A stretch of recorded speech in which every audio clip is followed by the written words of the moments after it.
જય હિન્દ વિદ્યાર્થી મિત્રો, હું છું આપનો દોસ્ત હાર્દિક જોશી અને આઈસીઈ સાથે આજે આપણે એક નવા અધ્યાયની શરૂઆત કરવા જઈ રહ્યા છીએ મિત્રો.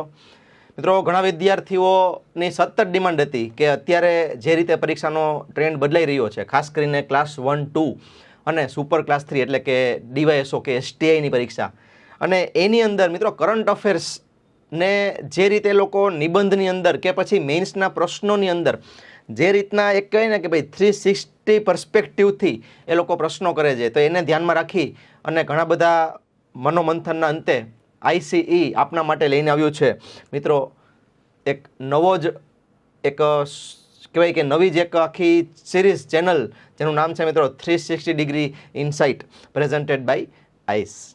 અને મિત્રો હું આમના વિશે તમને થોડો ખ્યાલ આપું તો 360 ઇનસાઇટની આપણી આ જે સિરીઝ ચાલશે એની અંદર આપણે એવા નવા ટોપિક્સ, ખાસ કરીને જે કરંટ અફેર્સના ટોપિક્સ હોય પણ એના જે મૂળિયા જે છે એ બહુ પાછળ ભૂતકાળની અંદર મિત્રો એના જોડાયેલા હોય.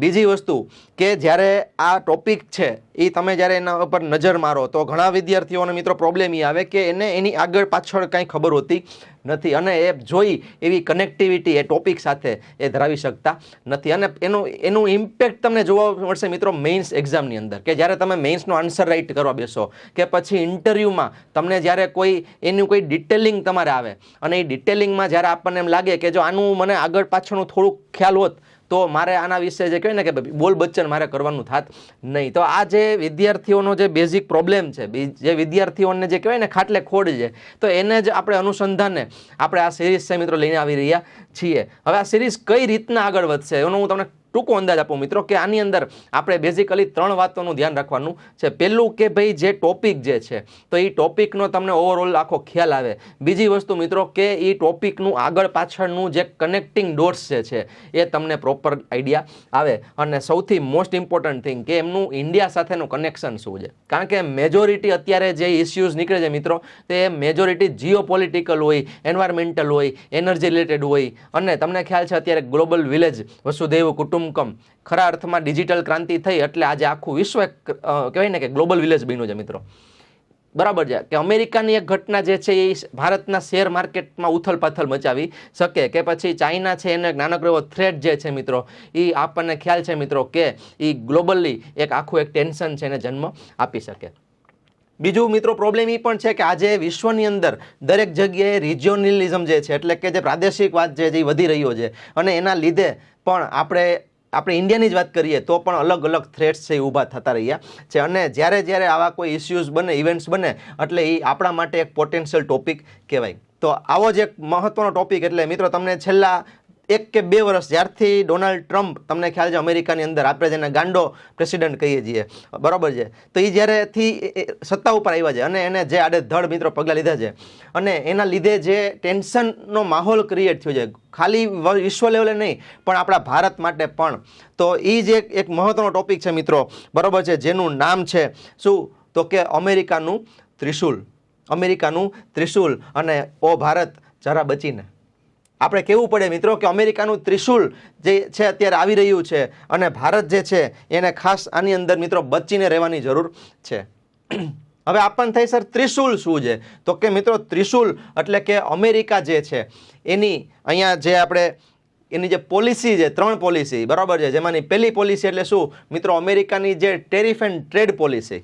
તમે છેલ્લા 2 વર્ષથી જ્યારથી ડોનાલ્ડ ટ્રમ્પ આવ્યા છે ત્યારથી સતત તમે ન્યૂઝમાં વસ્તુ સાંભળતા હશો કે અમેરિકા જે છે એને ટેરિફ વોર ચાલુ કર્યું છે, ટ્રેડ વોર ચાલુ કર્યું છે.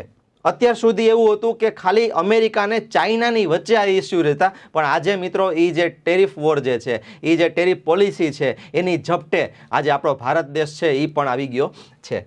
તો એ એક કન્સર્નિંગ મુદ્દો છે. બીજો જે મહત્વનો મિત્રો જે ત્રિશુલ જે છે આપણું એનો જે બરાબર છે, જે બીજો મહત્વનો મુદ્દો એ એટલે શું મિત્રો, તો કે એ એટલે અમેરિકા જે છે એની અમેરિકા ફર્સ્ટ પોલિસી. તમને ખ્યાલ છે મિત્રો અત્યારે અમેરિકાની જે યુએસએ એની જે એગ્રેસિવ પોલિસી જે છે, તમે જુઓ સતત એની આપણે 3 એક્ઝામ્પલ લેશું આપણા ટોપિકમાં. એક તો વેનેઝુએલા ઉપર એને જે આક્રમણ કર્યું, ઓકે, ઐતિહાસિક અત્યારે જે લોકો જનરેશન જે છે એ લોકો માટે એક ઐતિહાસિક ઘટના છે કે ભાઈ અમેરિકા જેવો લોકશાહી જે છે એને રિસ્પેક્ટ આપવાનો દેશ આવું પગલું કેમ ભરે.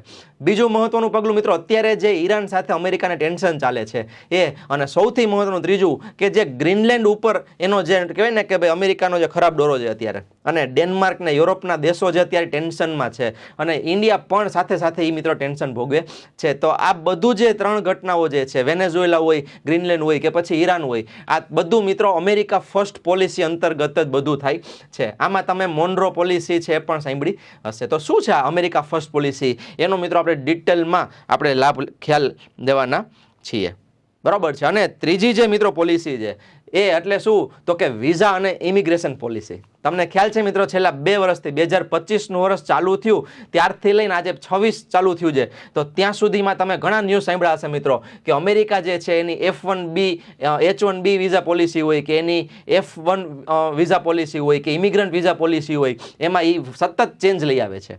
ઓકે, અને એના લીધે પણ મિત્રો ઇન્ડિયા માટે એક ગંભીર ટેન્શન જે છે એ ઊભું થયું છે. તમને ખ્યાલ છે મિત્રો ઇન્ડિયન ડાયાસ્પોરાની વાત કરો એટલે કે વિદેશમાં વસતા ભારતીય નાગરિકો, એમાં સૌથી મોટો જે પોર્શન જે છે ને એ આપણે અમેરિકામાં ધરાવીએ છીએ. ઓકે, તો શું છે આ ત્રિશુલ શું છે, એની ગંભીર ઇમ્પ્લિકેશન શું છે અને પડકારો શું છે મિત્રો, એ તમામ બાબતો આજે આપણે આ વિષય જે છે 360 ડિગ્રી ઇનસાઇટ અને અમેરિકાનું ત્રિશુલ ભારત જરા બચીને એમાં આપણે લેવાના છીએ. તો ચાલો મિત્રો શરૂ કરીએ. તો મિત્રો અમેરિકાનું આ જે ત્રિશુલ જે છે એમાંનો પેલો જે સૂયો જે છે જે ભારતને ભોંકાઈ શકે એ શું છે મિત્રો, તો કે એ છે ટ્રેડ અને ટેરિફ પોલિસી. અને એની અંદર પણ જો આપણે વાત કરીએ મિત્રો તો સૌથી પહેલી જે બાબત છે એ છે અમેરિકાની યુનિવર્સલ ટેરિફ જે છે, યુનિવર્સલ બેઝલાઇન ટેરિફ પોલિસી જે છે. હવે આ પોલિસી શું છે મિત્રો, તો આપણે સમજીએ યુનિવર્સલ બેઝલાઇન ટેરિફ એ ઇકોનોમિક્સનો એક ટર્મ છે. એનો મતલબ એ થાય મિત્રો કે જ્યારે કોઈ દેશ જે છે એ કોઈ પ્રોટેક્શનરી પગલાં લે, એટલે કે પોતાના જે ઉદ્યોગો છે, ડોમેસ્ટિક ઇન્ડસ્ટ્રીઝ છે, ડોમેસ્ટિક મેન્યુફેક્ચરિંગ છે, ડોમેસ્ટિક જે પોતાની ઇકોનોમી છે એને બચાવવા માટે થઈ અને એ શું કરશે, તો કે એ બહારના દેશો જે હશે કે જ્યાંથી કોઈ માલ સામાન કે સેવા આવતી હશે એને એ સ્વાભાવિક છે એને મોંઘી કરવી પડે, બરાબર છે. ઇમ્પોર્ટ જે છે એ કેવો તો કરવો પડે, તો કે મોંઘો કરવો પડે. અને એના માટે શું કરવું પડે, 2 રસ્તા હોય, કાં તો ઘરનો માલ છે એ સસ્તો બનાવો અને કાં તો પછી વિદેશનો માલ છે એને તમે મોંઘો બનાવો. અમેરિકાએ મિત્રો એક્ઝેક્ટ આ જ કર્યું છે. અમેરિકાએ શું કર્યું, ડોનાલ્ડ ટ્રમ્પ આવ્યા એટલે એપ્રિલ 2025માં એણે શું કર્યું કે 10% યુનિવર્સલ બેઝલાઇન ટેરિફ નાખ્યો. બેઝલાઇનનો મતલબ કે 10% તો બધા ઉપર, બરાબર છે. અત્યાર સુધી કેવું હતું કે ભાઈ કોઈ સિલેક્ટેડ દેશની સાથે એ ટેરિફ, ઘણા બધાની સાથે 0 ટેરિફ પણ કામ થતું, પણ અમેરિકા આવ્યું, ડોનાલ્ડ ટ્રમ્પ આવ્યા અને એને એક એગ્રેસિવ પોલિસીના અંતર્ગત મિત્રો શું કર્યું તો કે 10% યુનિવર્સલ બેઝલાઇન ટેરિફ છે એ બધા ઉપર નાખી દીધો. અને ત્યાર પછી મિત્રો અલગ અલગ દેશ જેમ કે ભારત છે એની સાથે 50%, ચીન છે એની સાથે 60%, જે અત્યારે 34% છે, બરાબર છે. ઇવન પાકિસ્તાન એની સાથે પણ 19%. ઓકે, અને જે નવી ટ્રેડ પોલિસી જે હમણાં આપણે જે બનાવી ભારત અને અમેરિકા સાથે ટ્રેડ ડીલ થઈ નવી ફેબ્રુઆરીમાં, બરાબર છે, એના અંતર્ગત આજે આપણે અને ભારત અને અમેરિકાની વચ્ચે 18% મિત્રો જે ટેરિફ જે છે એ રહેલો છે. હવે અહીંયા એક સામાન્ય પ્રશ્ન તમને હું સમજાવું કે ટેરિફ શું છે. તો મિત્રો WTO વર્લ્ડ ટ્રેડ ઓર્ગેનાઇઝેશન એના અંતર્ગત 2 જાતના આપણે બેરિયર હોઈ શકે. 2 જાતના બેરિયર એટલે કે જ્યારે આપણે 2 દેશો જ્યારે વેપાર કરે તો એ શું કરે, એકબીજાના માલ સામાન સેવાઓ છે એની આયાત નિકાસ કરે, બરાબર છે. અને એની અંદર મિત્રો 2 પ્રકારના બેરિયર આવે. ટેરિફ બેરિયર આવે. ટેરિફ એટલે કે જ્યારે તમે કોઈ ટેક્સેશન છે, ડાયરેક્ટ હોય, ઇનડાયરેક્ટ હોય, સબસિડી હોય, બરાબર છે, એવા કોઈ ટેક્સેશનનો સહારો લઈ અને માલ સામાનને સસ્તો કે મોંઘો બનાવો. અને બીજું હોય મિત્રો કે નોન ટેરિફ બેરિયર, કે જેની અંદર તમે માલની ગુણવત્તા જે છે, માલની ક્વોન્ટિટી જે છે, બરાબર છે, માલમાં પ્રાયોરિટી જે છે કે ભાઈ અમે આને પ્રાયોરિટી આપશું, આને નહીં આપી, તો એવી રીતના તમે તિકડમબાજી કરી અને તમે કોઈ માલ સામાન છે કે સેવા છે એને સસ્તી કે મોંઘી બનાવો, એના ઇમ્પોર્ટ કે એના એક્સપોર્ટને, તો એને કહેવાય નોન ટેરિફ બેરિયર. અહીંયા જ્યારે આપણે વાત કરીએ છીએ અહીંયા માત્ર ટેરિફ બેરિયરની વાત ચાલે છે. આ એક ખાસ ધ્યાનમાં રાખજો, બરાબર છે, કે અમેરિકાએ શું કર્યું તો કે 10% યુનિવર્સલ બેઝલાઇન ટેરિફ જે છે નાખ્યો. બીજું મિત્રો કે અમેરિકાએ ચાઇનાને ટાર્ગેટ કર્યું. તમને ખ્યાલ છે મિત્રો અમેરિકા જે છે એ છેલ્લા ઘણા વર્ષોથી ડીલિંકિંગ અથવા તો ડીકપલિંગ જે સ્ટ્રેટેજી જે છે, બરાબર છે, આ પણ અગેન ઇકોનોમિક્સની એક ટર્મ છે મિત્રો, કે જ્યારે 2 દેશ પોતાના આર્થિક વ્યવહારો જે છે, ટ્રાન્ઝેક્શન્સ છે, એમને એ મિનિમમ અથવા તો 0 સુધી લઈ જવાની ટ્રાય કરે. ઓકે, અને તમને ખ્યાલ છે મિત્રો, આજે જે ગતિએ ચાઇના ગ્રોથ કરે છે અને અમેરિકા જે જગત જમાદાર છે એને આ ડ્રેગન ચાઇના એની એવી બીક છે મિત્રો કે એ બને એટલું ઓછું ચાઇના જે છે એને એ ફૂટેજ આપવા માગે છે અને એના માટે એને ડીકપલિંગ પોલિસી જે છે એ કરી છે. તમે આને આપણે ભારતની જે આત્મનિર્ભર ભારત છે એની સાથે સરખાવી શકો. બરાબર છે. અને ત્રીજી જે વસ્તુ છે મિત્રો એ છે શું, તો કે અમેરિકાનું મેન્યુફેક્ચરિંગ અને અમેરિકાનો જે ડોમેસ્ટિક સપ્લાય જે છે એને મિત્રો આપણે ખાસ મહત્ત્વ આપવું. બરાબર છે. આપણે જે અમેરિકાની જે ટ્રેડ એન્ડ ટેરિફ પોલિસી છે, જો આપણને ખરાબ લાગે પણ અમેરિકાના પર્સપેક્ટિવથી વિચારો તો એ એના હિતમાં છે. તમને કદાચ ખ્યાલ ન હોય મિત્રો, ગ્રાઉન્ડ રિયાલિટી છે મિત્રો કે અમેરિકા ભલે સદ્ધર છે પણ આજે અમેરિકામાં જે કહેવાય ને કે લો કોસ્ટ જે જોબ છે એમાં અમેરિકનોનો કોઈ રોલ છે નહીં. એમાં એશિયન્સ છે કે આફ્રિકન્સ છે કે સાઉથ ઇસ્ટ એશિયા છે એના ઘણા બધા મિત્રો લોકો છે એ જોબ ખાઈ ગયા છે. ઓકે, અને આ એક રિયાલિટી છે આવડિયા. ઓકે, તમે રિપોર્ટ્સ પણ વાંચતા હશો. અમેરિકાનો જે હમણાં તાજેતરમાં એક રિપોર્ટ આવ્યો હતો એના જે જોબને રિલેટેડ, એમાં પણ આ વાત છે એ નક્કી કરવામાં આવી અને એનાથી સાબિત થયું કે અમેરિકામાં જે કહેવાય ને કે લો લેવલની જે જોબ્સ છે, બરાબર, હાઈ લેવલની જોબ્સ છે એ તો છે જ. ઓકે, અને એમાં તમને ખ્યાલ હશે કે ઇન્ડિયન્સ જે છે એ બહુ આગળ પડતા છે. તો આ એક જે એની અમેરિકાની જે બીક છે એના લીધે મિત્રો અમેરિકામાં ડોનાલ્ડ ટ્રમ્પ આવ્યા અને એને આ જે ટેરિફ એન્ડ ટ્રેડ પોલિસી જે છે એ લઈ આવવાની ટ્રાય કરી.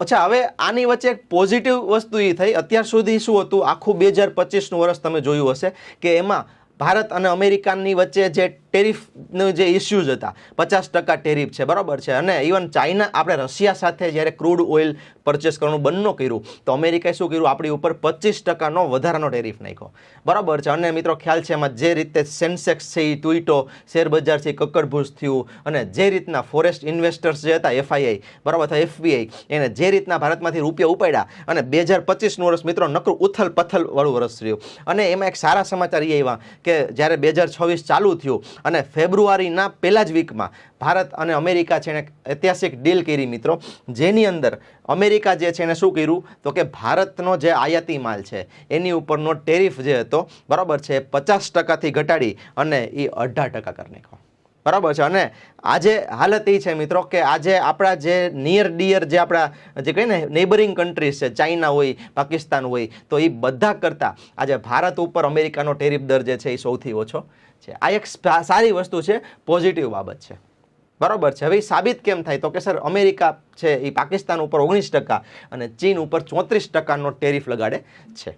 ઓકે, જ્યારે આપણી ઉપર માત્ર 18% લાગે છે. બીજી વસ્તુ કે જે પેલી રશિયન કંપનીઓ પાસેથી તમે ઓઇલ ખરીદો અને જે 25%નો જે એક્સ્ટ્રા ટેરિફ લાગતો હતો ને, એ પણ અમેરિકાએ શું કર્યું તો કે સર નીલ કરી દીધો. હવે એવું બની શકે કે તમે જ્યારે વિડીયો જોતા હોય તો ત્યાર પછી કોઈ ડેવલપમેન્ટ થયું હોય, પોઝિટિવ, નેગેટિવ, તો એ ડિફરન્ટ વસ્તુ છે. પણ મિત્રો આને જ કહેવાય જીઓ પોલિટિક્સ. આની અંદર કાંઈ પરમેનન્ટ નથી અને આની અંદર મિત્રો ચિંતા પણ સ્થાયી નથી અને આનંદ હરખ છે એ પણ સ્થાયી છે નહીં. આને જ કહેવાય જીઓ પોલિટિક્સ, આને જ કહેવાય ડિપ્લોમસી. અને આની સાથે જ કહેવાય ને મગરમચ્છની હારે જ પાણીમાં રહેવાનું છે. અને ત્રીજી વસ્તુ મિત્રો કે આપણે જે ભારતના જે નિકાસકારો જે છે, બરાબર છે, તો એને અમેરિકન બજારમાં હવે મોટી તક મળવાની છે. તમને ખ્યાલ હશે મિત્રો, અમેરિકા અને ભારતે $500 બિલિયન એક ટાર્ગેટ રાખ્યું છે, જે એક ચિંતાનો વિષય છે. સમજાવું તમને. એમાં એવું છે કે ભારત જે છે અમેરિકા પાસેથી $500 બિલિયન નું પરચેઝ કરશે. ઓકે, અને એ કયા ક્ષેત્રમાં કરશે તો કે એ મિત્રો એ એગ્રીકલ્ચર છે, ટેકનોલોજી છે અને એનર્જી સેક્ટર છે, એમાંથી કરશે. અને એના લીધે જ તમે ભારતના તમામ જે મહત્વના છાપાઓ છે, ન્યૂઝપેપર્સ, એની હેડલાઇન જોઈએ છે મિત્રો કે ભારતના જે ખેડૂતો છે એ ખતરામાં છે. પણ ચિત્ર જેવું તમને બતાવવામાં આવે છે ખરેખર એટલું ખરાબ છે નહીં, બરાબર છે. જો તમે થોડીક પણ ટેકનિકલ મેટર્સને ફોલો કરતા હોય તો એમાં બધી બાબતો છે, એમાં ક્લેરિટી છે મિત્રો કે એની અંદર જે આપણું જે ફૂડ સેક્ટર્સ છે, જે પેરિશેબલ ફૂડ્સ છે ખાસ કરીને, એની ઉપર કોઈ ખતરો છે નહીં, બરાબર છે. અને ત્યાર પછી મિત્રો હવે આપણને મેઇન પ્રશ્ન એ થાય કે અમેરિકા આ બધું કરે છે શું કામ? તો એના જે રિયલ અને હિડન ઇન્ટેન્શન્સ ઓફ USA શું છે મિત્રો, આપણે હવે એની વાતો કરીએ. તો એમાં પહેલું જે મિત્રો ઇન્ટેન્શન જે છે એ છે અમેરિકા ફર્સ્ટ. અને જે એનું જે કહેવાય ને કે લોકલ માર્કેટને બૂસ્ટઅપ કરવું. મિત્રો છેલ્લા દશકાથી અમેરિકાનું જે ગ્રોથ રેટ છે ને એ એક કહેવાય ને કે આમ સ્ટેગ્નન્ટ ફેઝમાં વયો ગયો છે. એ 2.5-3% ઉપર જઈ શકતો નથી. ઇવન છેલ્લે જે આવ્યો એ પણ 2.3% જ હતો એનો ગ્રોથ રેટ. જ્યારે ઇન્ડિયા છે, ચાઇના જેવા કન્ટ્રીઝ છે એ 5-7-8% સુધીની રેન્જમાં રહે છે. નો ડાઉટ અમેરિકાની ઇકોનોમી બહુ મોટી છે. આપણી અત્યારે 3 ટ્રિલિયન છે, જ્યારે અમેરિકાની ઇકોનોમી છે એ 30+ ટ્રિલિયન US$ની છે. એટલે એ બહુ જાયન્ટ વસ્તુ છે. ઓકે, એની સાથે કમ્પેર થાય પણ નહીં, પણ એમ છતાં બરોબર છે 2.5-3%ના એ સ્ટેગ્નન્ટ ગ્રોથ રેટમાં એ અત્યારે સ્ટક થઈ ગયું છે અમેરિકા. અને એમાંથી બહાર નીકળવાના આ બધા મિત્રો પ્રયાસો છે. તો મારો પહેલું એટલે કે અમેરિકા ફર્સ્ટ, અને જે લોકલ મેન્યુફેક્ચરિંગ છે એને બૂસ્ટઅપ કરવું. બીજી જે બાબત છે મિત્રો એ છે જે ડ્રેગન ચાઇના છે એને ગમે એમ કરીને કંટ્રોલમાં રાખવું. અને ત્રીજી મહત્વની બાબત કે તમને ખ્યાલ હશે મિત્રો, આજે બ્રિક્સ પ્લસ પ્લેટફોર્મ હોય કે પછી રશિયા જેટલા પણ દેશો સાથે ડીલ કરે છે, રશિયા હોય, ઈરાન હોય, ચાઇના હોય, ઓકે, આ બધા દેશોએ પોતાનો કાર્ટેલ બનાવી અને ડોલરને ટાર્ગેટ કર્યો છે કે ભાઈ આપણે હવેથી ગ્લોબલ ટ્રેડ છે એ ડોલરમાં કરશું નહીં. એ એક અલગ ટોપિક છે, ડી-ડોલરાઇઝેશન. ઓકે, અને યુપીએસસી એના ઉપર પ્રશ્ન પણ લઈને આવ્યું ડી-ડોલરાઇઝેશન ઉપર.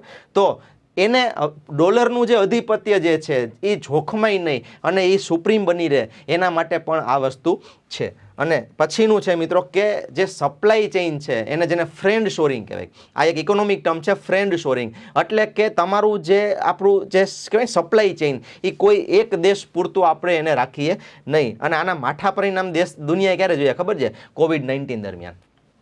તમને ખ્યાલ હશે મિત્રો, ચાઇના જે છે એ ગ્લોબલ સપ્લાય ચેઇનમાં 75%નું પાર્ટનર છે. અને જ્યારે ચાઇનામાં વુહાનમાંથી જ્યારે COVID-19 છે એ સ્પ્રેડ થયો અને જ્યારે ચાઇના છે એ પહેલી વખત શટડાઉન થયું આખું, ઓકે, અને ત્યારે આખી સપ્લાય ચેઇન છે એ ખોરવાઈ ગઈ. ત્યારે મિત્રો આખી દુનિયાએ બોધ લીધો કે કોઈ દિવસ આવું કરાય નહીં. અને ફ્રેન્ડ શોરિંગ ટર્મ છે એ ત્યારથી ચર્ચામાં આવી.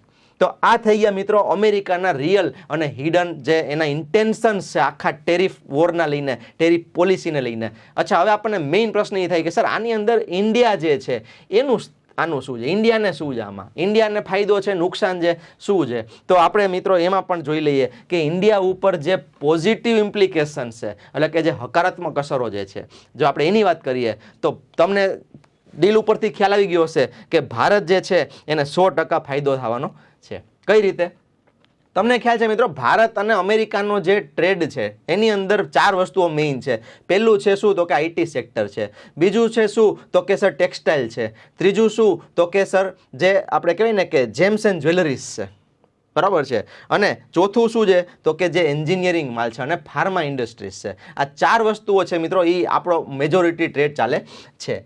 તો જે આપણા ઉપર જે ટેરિફ ઘટ્યો છે ઓબ્વિયસલી 50%માંથી 18% થયો છે, તો ઓબ્વિયસલી ભારતની નિકાસ વધવાની છે અને ભારતના વેપારીઓને, ભારતના ઉદ્યોગોને ફાયદો થવાનો છે. બરોબર છે. બીજી જે વસ્તુ છે મિત્રો એ કે અમેરિકાએ જે ચાઇના +1 જે પોલિસી અપનાવી છે. હવે આ પોલિસી શું છે? તો કે ચાઇનાને 100% ઇગ્નોર કરવું કોઈને પોસાય નહીં. એટલે અમેરિકાએ શું કર્યું, અથવા તો યુરોપના દેશો પણ એ જ કરે છે, ચાઇના +1 પોલિસી, કે ચાઇનાની સાથે એક બીજો ઓલ્ટરનેટ રાખવો. કે ભાઈ આપણે જો તમે કોઈ ઇન્વેસ્ટમેન્ટ કરતા હોય તેમાં એક શબ્દ આવે ડાયવર્સિફિકેશન, કે ભાઈ એ 100 રૂપિયા મારે ઇન્વેસ્ટ કરવા છે તો હું 100માંથી ભલે જ્યાં ઝાઝો પ્રોફિટ મળતો અહીંયા હું 70 રૂપિયા નાખું, પણ 30 રૂપિયા હું એવી જગ્યાએ મૂકું કે કાલ સવારે વાં કોઈ ઇસ્યુ થયો તો 30% અહીંયા 30 રૂપિયા પણ સલામત રહે. એને કહેવાય મિત્રો ડાયવર્સિફિકેશન. તો અત્યારે ઇન્ડિયાએ અમેરિકા અને યુરોપના દેશો શું કરે છે? ચાઇના +1 પોલિસીને ફોલો કરે છે.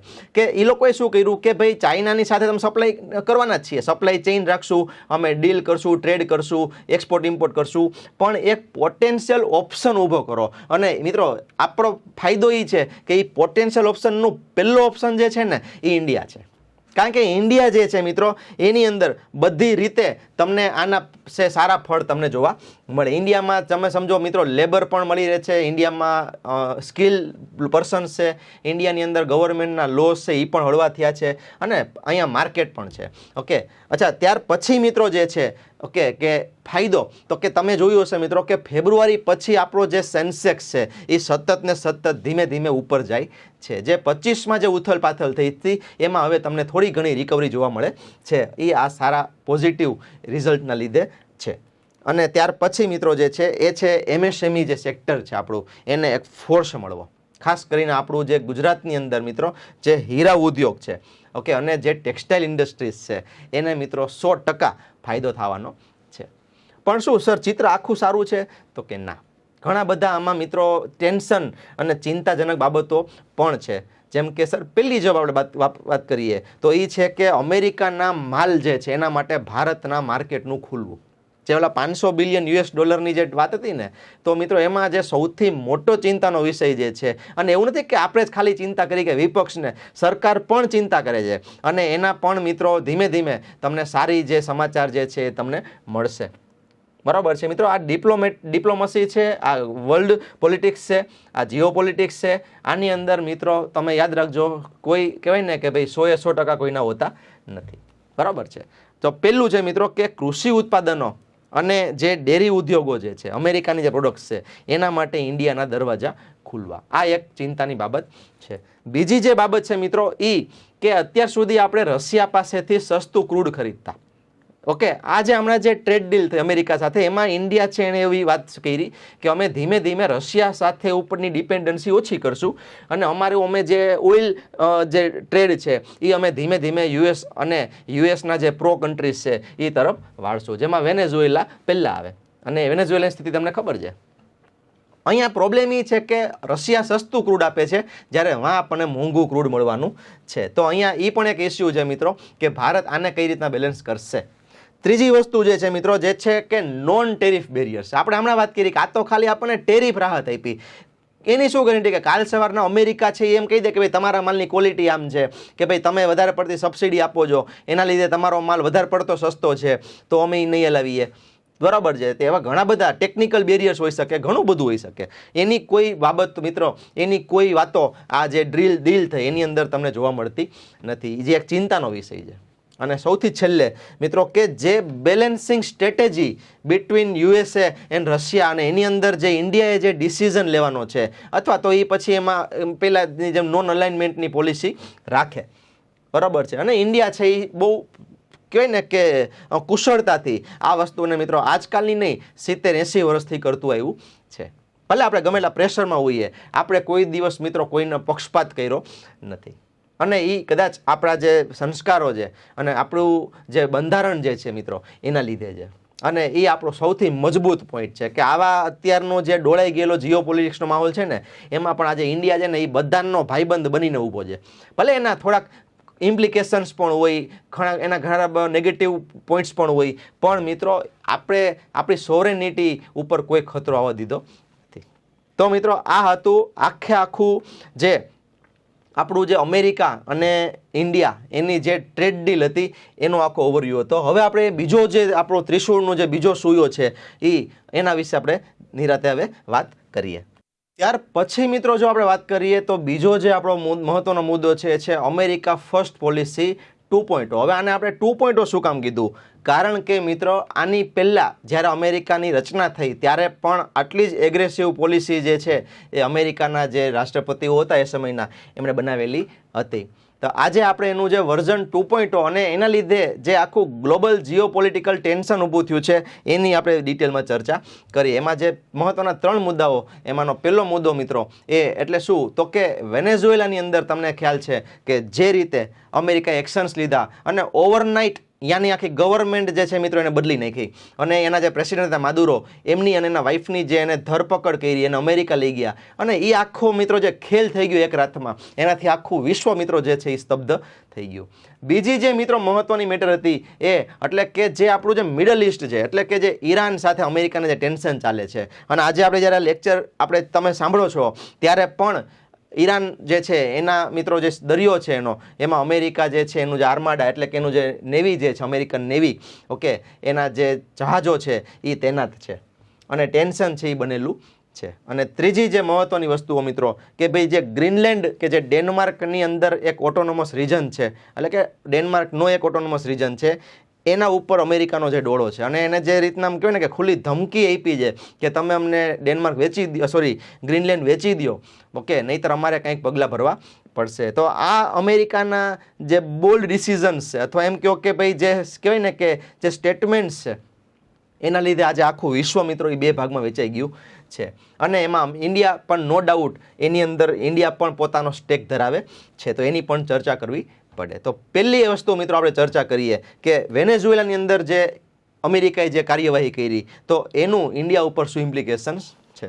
જો ઘટનાને સમજીએ મિત્રો આપણે તો સૌથી પહેલું જે ઓપરેશન એબ્સોલ્યુટ રિઝોલ્વ જે થયું, ઓપરેશન એબ્સોલ્યુટ રિઝોલ્વ કે જેના અંતર્ગત એક ઓવરનાઇટ એક મિશન હાથ ધરવામાં આવ્યું અને જે રીતે વેનેઝુએલાના પ્રમુખ જે હતા માદુરો એની ધરપકડ કરવામાં આવી અને એના જે વાઇસ પ્રેસિડેન્ટ હતા એમને પછી ગાદી ઉપર બેસાડવામાં આવ્યા. ત્યાર પછી તમને ખ્યાલ છે ઘટનાઓમાં કે વેનેઝુએલાના જે કહેવાય ને કે ઓપોઝિશન પાર્ટીના જે લીડર છે એમણે પોતાનો જે નોબેલ પીસ પ્રાઇઝ છે એ પણ મિત્રો ડોનાલ્ડ ટ્રમ્પ છે એમને એ ભેટમાં આપ્યો.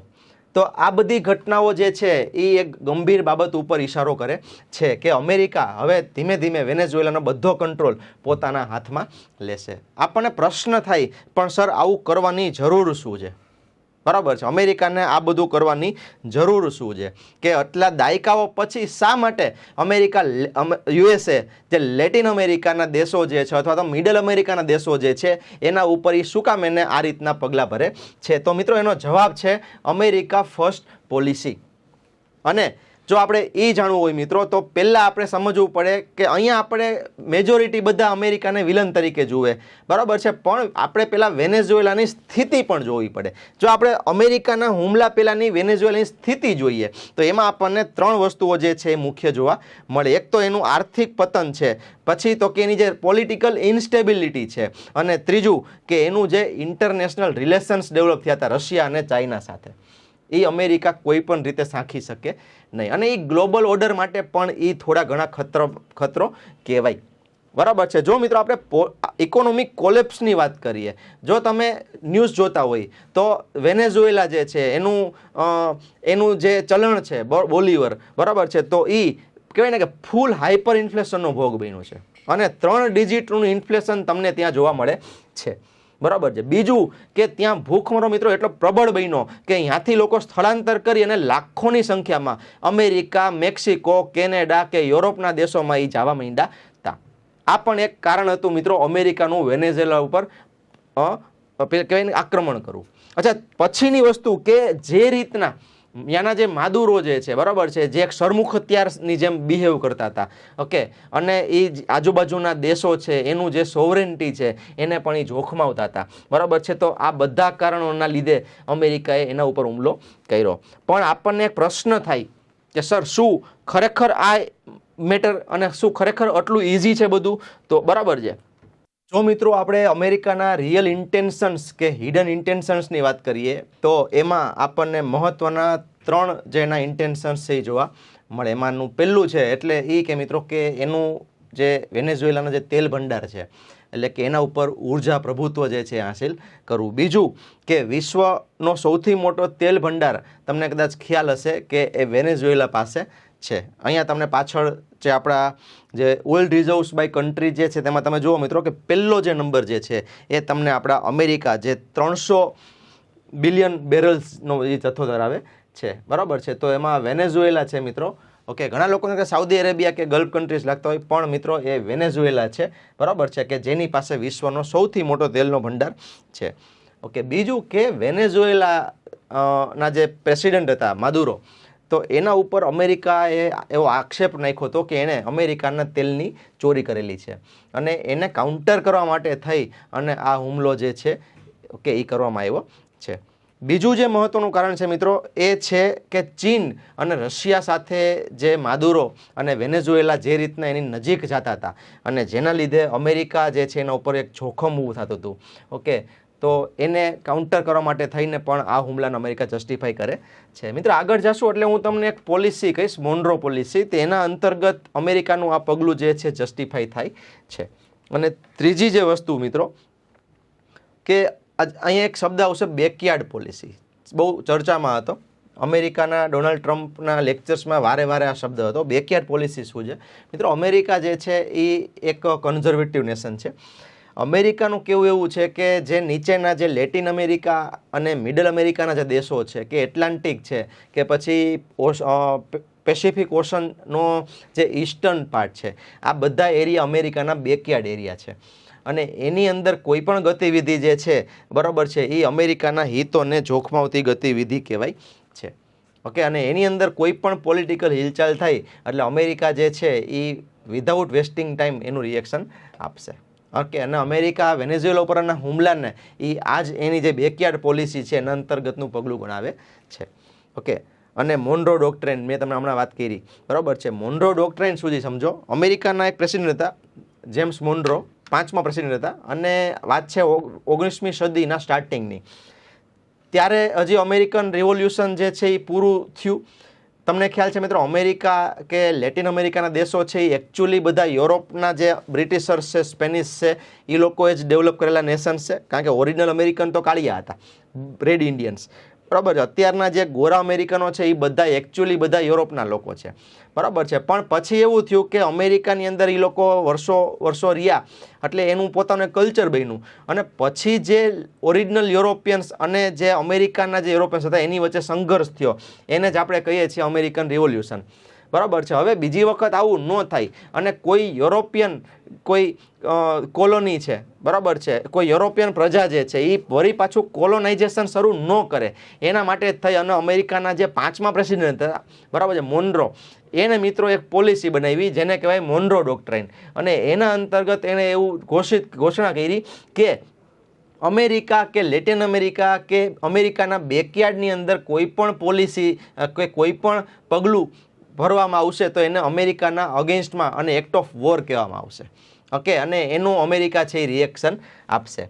બીજી વસ્તુ એને એ કીધી મિત્રો કે અમેરિકા જે છે, બરાબર છે, એ વેસ્ટર્ન હેમિસ્ફિયર અને યુરોપ જે છે એ ઈસ્ટર્ન હેમિસ્ફિયર, એટલે કે પૂર્વ ગોળાર્ધ અને પશ્ચિમ ગોળાર્ધના બે અલગ અલગ આખા સમુદાયો છે, અને એ પોતપોતાના સમુદાયો સાચવીને બેસે. એની અંદર કોઈ એકબીજામાં ઇન્ટરફેરન્સ કરે નહીં, કારણ કે બેયના કલ્ચર, સોસાયટી, ઇકોનોમી, પોલિટી બધું અલગ છે. ઓકે, અને જે તે સમયે અમેરિકાની આ વાતને દુનિયાએ માન્ય રાખી, ખાસ કરીને યુરોપના દેશોએ, બરાબર છે. તો આજે ડોનાલ્ડ ટ્રમ્પ જે પગલાં ભરે છે, કોઈ પણ પગલાં, તો એ મિત્રો આ જે અમેરિકા ફર્સ્ટ પોલિસી છે, જે એકચ્યુઅલી મોનરોનો જે ડોક્ટ્રાઇન જે હતો મિત્રો, એ એના અંતર્ગત તમે જોઈ શકો. અને ત્રીજી જે મહત્વની વસ્તુ મિત્રો, બરાબર છે, એ શું છે તો કે જે આપણે હમણાં વાત કરી કે ભાઈ જે ઇમિગ્રેશન જે થતું હતું ગેરકાયદેસર, તમને ખ્યાલ છે કે એટલી બધી મોંઘવારી વધી ગઈ હતી વેનેઝુએલામાં મિત્રો કે એને એનું બોલિવર જે ચલણ છે એને ડિજિટલ બોલિવર એને કરવું પડ્યું, બરાબર છે. અને એને પાછળના 3 મીંડા પણ કાઢી નાખ્યા, બરાબર છે. માનો કે આપણે 1000 રૂપિયાને 1 રૂપિયો કહી દઈએ તો તમે જસ્ટ ઇમેજિન કે કેવડી મોંઘવારી હશે ત્યાં, બરાબર છે, અને કેટલું બધું મિસ ગવર્નન્સ હશે ત્યાં, બરાબર છે. એટલે તમે મિત્રો આ પગલાં જે છે અમેરિકાનું જે વેનેઝુએલા પર આક્રમણ છે એને માત્ર 2 દેશો વચ્ચેનું એને તમે સમજો નહીં. ઇવન વેનેઝુએલાની પબ્લિક પણ ઘણી બધી ત્રસ્ત હતી, બરાબર છે. અચ્છા, ત્યાર પછી આપણને મિત્રો પ્રશ્ન એ થાય કે આ વેનેઝુએલા ઉપર આપણે જે આક્રમણ કર્યું અમેરિકાએ, એના ઉપર ભારત ઉપર શું અસર થશે? તો એમાં પણ મિત્રો ફાયદા પણ છે, નુકસાન પણ છે. પહેલાં ફાયદાની વાત કરીએ તો સૌથી પહેલી વસ્તુ કે ભારતની જે એનર્જી સિક્યોરિટી છે મિત્રો, બરાબર છે, એની ઉપર આપણને ઘણો બધો ફાયદો જોવા મળશે, બરાબર છે. એક નાનું ટેન્શન પણ છે એની અંદર, પણ છતાં ઓવરઓલ જુઓ તો એનર્જી સિક્યોરિટીના ફિલ્ડમાં આપણને મિત્રો ફાયદો જોવા મળે. શું જોવા મળે તો કે આપણને, તમને ખ્યાલ છે કે વેનેઝુએલા સૌથી મોટો તેલનો ભંડાર છે, અને અમેરિકાએ એવું જાહેર પણ કર્યું છે કે એ શું કરવા માગે છે તો કે જે ઓઇલનો ભાવ છે, પેટ્રોલિયમનો ભાવ છે, એ $50 પર બેરલ લઈ આવવા માગે છે. હવે જો તમને ખ્યાલ છે ઓઇલનું પેટ્રોલિયમનો ભાવ નીચે આવ્યો તો આપણું જે ઇમ્પોર્ટ બિલ છે, આપણું જે બેલેન્સ ઓફ પેમેન્ટ છે, એમાં આપણને જે ટ્રેડ ડેફિસિટ છે એનું સૌથી મોટું રીઝન પાછું એ જ છે. તો અલ્ટિમેટલી આપણને એ સેક્ટરમાં ફાયદો જ, આપણને ફાઇનાન્શિયલી જુઓ તો નિયરના ફ્યુચરમાં આપણને ફાયદો છે.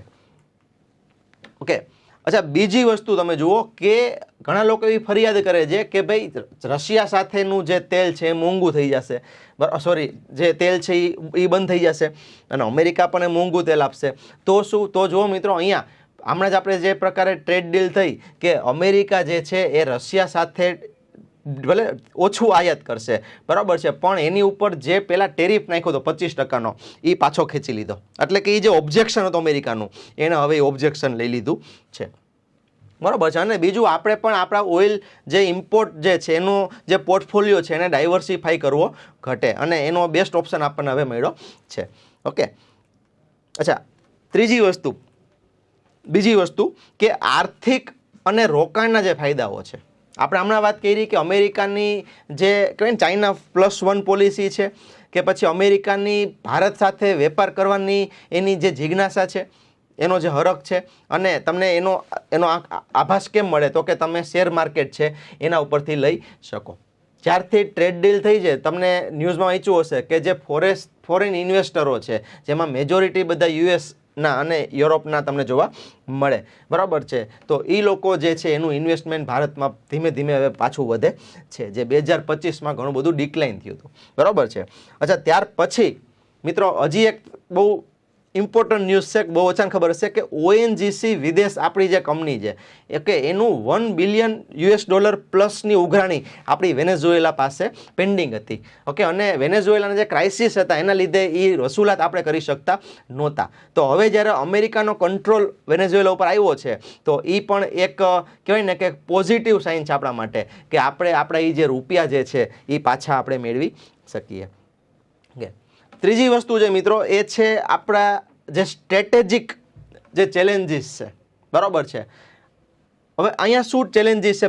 પહેલી ચેલેન્જ મિત્રો, કે જ્યારે અમેરિકાએ વેનેઝુએલા પર પગલું ભર્યું ને, ત્યારે ભારતને એક પ્રશ્ન બધાએ પૂછ્યો કે તમારું સ્ટેન્ડ ક્લિયર કરો. અને ભારતે મિત્રો અહીંયા બહુ જ એકદમ કહેવાય ને કે કુને વાપરી અને પોતાની જે શાર્પ બુદ્ધિ છે એનું પ્રદર્શન આપ્યું, અને ભારતે મિત્રો અહીંયા નરો વા કુંજરોવાની નીતિ અપનાવેલી છે, બરાબર છે. ભારતે કીધેલું છે કે ભારત છે એ કોઈ પણ કન્ટ્રી જે છે એની સોવરેનિટી જે છે એનામાં એ દખલગીરી કરતો નથી, અને જ્યારે બે દેશોનો આંતરિક મામલો હોય એમાં તો ભારત હરગીજ કંઈ બોલતો નથી, બરાબર છે. ભારતનું આ સેમ જે બિહેવિયર છે મિત્રો, એ તમને ઇઝરાયલ હમાસ હોય, કે પછી ઇઝરાયલ ઈરાન હોય, બરાબર છે, કે પછી રશિયા યુક્રેન હોય, એ સમયે તમને જોવા મળ્યું હશે. હા, ભારત હંમેશા સમજાવટ અને એ કહેવાય ને કે ભાઈ વાતચીતના ફેવરમાં છે. ભારત કોઈ દિવસ મિલિટરી એક્શનમાં બિલીવ કરતું નથી, પણ જ્યારે બીજા કોઈ દેશની મેટર હોય એમાં ભારતનું જે બિહેવિયર છે એ કાબિલે તારીફ છે. પણ એક ચેલેન્જ પણ ખરી, બરાબર છે. હવે જે નેક્સ્ટ ચેલેન્જ છે મિત્રો, એ શું? તો કે જે ગ્લોબલ સાઉથ જે વોઇસ છે, તમને ખ્યાલ હશે મિત્રો, છેલ્લા 5-6 વર્ષથી ભારતે ગ્લોબલ સાઉથનો વોઇસ બનવાનું શરૂ કર્યું છે. એટલે કે આફ્રિકાના દેશો, લેટિન અમેરિકાના દેશો, કે પછી આપણે જે કહીએ ને કે ભાઈ ઇક્વેટર છે એની નીચેના જે દેશો, કે જેનું આપણે UN+P5 હોય, બરાબર છે, કે પછી મોટા મોટા G7 હોય, એમાં કોઈ જગ્યાએ એનું નેતૃત્વ છે નહીં. તો ભારતે શું કર્યું કે એનો વોઇસ બનવાનું શરૂ કર્યું. તો અહીંયા એ એક પ્રશ્ન પણ છે કે શું ભારત છે તો આ વેનેઝુએલાનો જે કેસ છે તો એમાં એ ગ્લોબલ સાઉથનો ઇસ્યુ જે છે એને એ વોઇસ બનશે કે નહીં બને.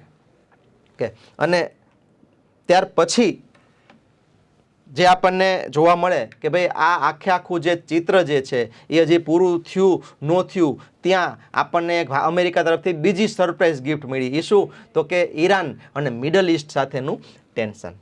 તો હવે આપણે આપણો જે અમેરિકા ફર્સ્ટ પોલિસી, ત્રિશુળનો બીજો સૂયો, એનો બીજો પોઈન્ટ હવે આપણે ડિસ્કસ કરીએ.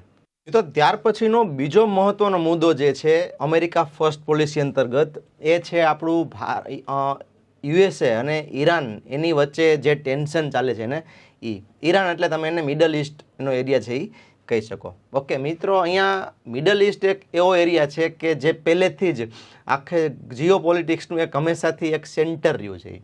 કારણ કે એ પછી યુરોપ હોય કે અમેરિકા હોય, ચાઇના હોય કે સાઉથ ઇસ્ટ એશિયા હોય, બરાબર છે, બધાનો જે નજર જે છે એ મિડલ ઇસ્ટ ઉપર હંમેશા રહેલી હોય છે, અને ત્યાં કંઈક ને કંઈક ટેન્શન સતત ચાલતું હોય છે, બરાબર છે. અહીંયા આપણે મિત્રો જોઈએ કે ઈરાન અને મધ્ય પૂર્વની અંદર ટેન્શન છે એની શરૂઆત ક્યારથી થઈ? તો કે જ્યારે અમેરિકા એનું આર્માડા એટલે કે એનું નેવી જે છે અને એનું જે USS અબ્રાહમ લિંકન કે એરક્રાફ્ટ કેરિયર જે ન્યુક્લિયર પાવર છે, એને જ્યારે એને શું કર્યું તો કે ગલ્ફ રિજનની અંદર એને એ પ્લાન્ટ કર્યા, બરાબર છે, અને ગ્લોબલ ન્યૂઝ બન્યા. ઈરાન છે એને પોતાના ઉપર અમેરિકાનું એક યુદ્ધનું પગલું ગણાવ્યું. જ્યારે અમેરિકાએ એમ કીધું કે જે હુથી બળવાખોરો છે, બરાબર છે મિત્રો, અત્યારે એક દેશ છે યમન, અને એની અંદર જે હુથી બળવાખોરો છે, બરાબર છે, જેને ઈરાનનો સપોર્ટ છે, તો એ લોકો શું કરે છે, એ ચાંચિયાગીરીની એક્ટિવિટી કરે છે અને એના લીધે અમેરિકા છે એના સપોર્ટમાં આવ્યા કે ભાઈ ગ્લોબલ ટ્રેડનો જે ઓર્ડર છે એ ડિસ્ટર્બ ન થાય એના માટે. ઓકે, બીજી વસ્તુ કે અમેરિકા છે એને સીધી ચેતવણી પણ આપી કે અમે ઈરાનના જે ન્યુક્લિયર જે પ્લાન્ટ્સ છે, ન્યુક્લિયરના જે સાઇટ્સ છે એની ઉપર અમે હુમલો કરશું. અને ત્રીજી વસ્તુ કે આના અગેન્સ્ટમાં ઈરાને શું કર્યું હતું કે ડ્રોન જે છે એને મૂકલા કે ભાઈ અમેરિકાનો જે નેવીનો કાફલો ત્યાં છે એના ઉપર હુમલો કરે, તો અમેરિકા એ ડ્રોન છે એ તોડી પાડ્યા, બરાબર છે. અને જે હુથી બળવાખોરો હતા એને પણ મિત્રો અમેરિકા પર હુમલો કર્યો. ઓકે, અને એ જે બીજા જે વેપારી જહાજો હતા એને લૂંટતા હતા, તો અમેરિકાએ શું કર્યું કે રેડ સી ક્રાઇસિસ એટલે કે રેડ સીની અંદર અમેરિકાએ પોતાના જે ટ્રૂપ્સ છે, બરાબર છે, જે ફાઇટર્સ છે એ મોકલી અને જે હુથી બળવાખોરોના જે લોકેશન્સ હતા એના ઉપર એને બોમ્બિંગ કર્યું, બરાબર છે. અને આના લીધે આખું જે કહેવાય ને કે ભાઈ જે મામલો જે છે એ એકદમ જ સેન્સિટિવ મોડમાં એ વયો ગયો અને આજે પણ એ ટેન્શન જે છે એ બરકરાર છે. તો હવે આ જે આખો માહોલ છે એને જો સમજવો હોય, આને પણ ઘણા લોકો છે અમેરિકાની જોહુકમી કહે છે. મિત્રો યાદ રાખજો, અમેરિકા ભલે જગત જમાદાર બનીને બેઠું છે, પણ અમેરિકાનું જે એક ઇન્ટેન્શન જે છે ને, બરાબર છે, એ બે પ્રકારના હોય છે. એક કે એ જે બતાવતું હોય છે, બીજું જે રિયલ અને હિડન જે હોય છે.